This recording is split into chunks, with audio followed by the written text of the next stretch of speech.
I've written ever since I was a little girl, actually. My mother is an author and illustrator of children's books. I grew up in that environment with her kind of writing at a desk. So I suppose it's kind of in my blood from that. I'm not someone who writes to a strict routine, actually. I tend to be one of those people who writes a bit when the mood takes me. On the whole, I do my writing in my little office upstairs.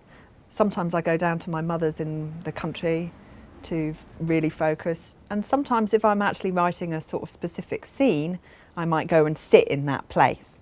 There's a little scene, for instance, in the 2-Week Wait when Adam is sitting in a cafe on the seafront, and I wrote that sitting on the seafront. So there's a guy on the rollerblades zooming around, and that was actually kind of happening before my eyes.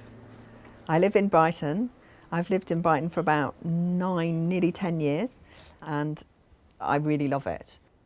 I think the main way in which living in Brighton affects my writing is that I wanted to write about different characters and how they sort of came, one event kind of brought them together, and I wanted them to be quite different kinds of people.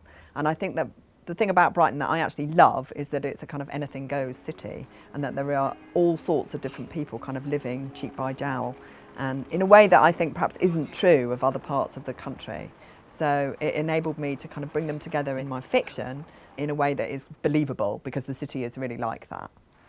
My characters go and sit on the beach quite a lot to mull, and at the beginning of the 2-Week Wait, Lou goes and sits on the seafront thinking about whether she wants to have a family or not, and she goes down to the shingle and sits there and kind of feels the stones in her hands, and that sense of being part of the kind of big scheme of things that being down by the sea gives you.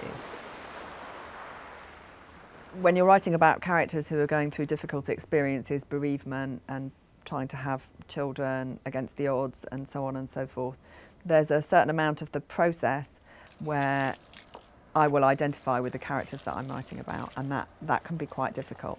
That's the downside. The upside is finishing a novel is hugely satisfying. Getting the response from readers, when they're nice about it, is again hugely rewarding.